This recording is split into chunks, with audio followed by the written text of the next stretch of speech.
अब 700 घर मुसलमान को गए जगाना छोड़ दिया।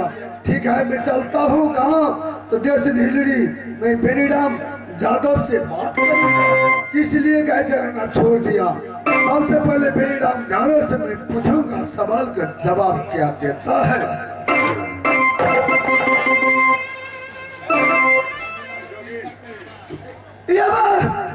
घर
में कमरू नहरा के रहे वाला उन साहब इनकर पाठ देख के हमार मीरा साहब के पाठ देख के बड़ा खुश भेलन है।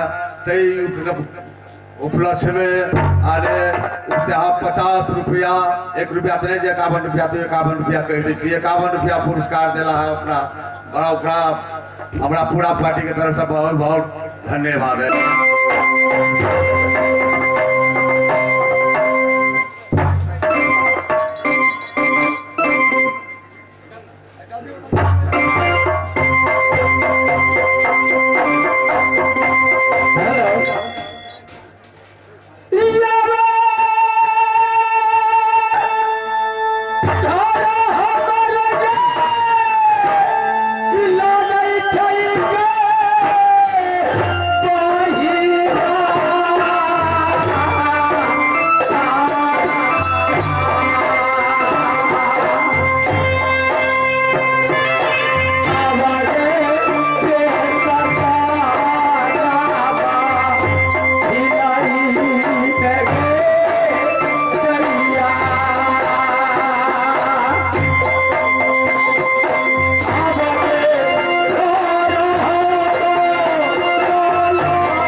सात से घर के मुसलमान के बस्ती में एक बेनीराम यादव आ बेनीराम के म्या ओकर नाम छे कर्पूरावती। सबके सुनबे देखियो बहुत गोरा के आवाज सुनलिए धर्म कारिक महाराज के हम सब पातिये ने बुझ रहे छी, लेकिन पाती आई सभा में हम देश कर्पूरा देश दिल्ली में हम कारिक महाराज के धर्म गहबर में जाके नित दिन पूजा करे छी। अगर कारिक महाराज आज देश दिल्ली में तमाम हमर गरीब बउआ निके रहा बेटा निके रहा बउआ गाछ चरा के चले ली बउआ हो भगवान देख काल के की मैं सन कोई नहीं विचार करवे पद के गाहक बनवे कहने छे कथी कहने छे रे उमरिया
खाना बनने चाहिए हमर बेटा का चरा कहते तो हम भोजन करा देवे।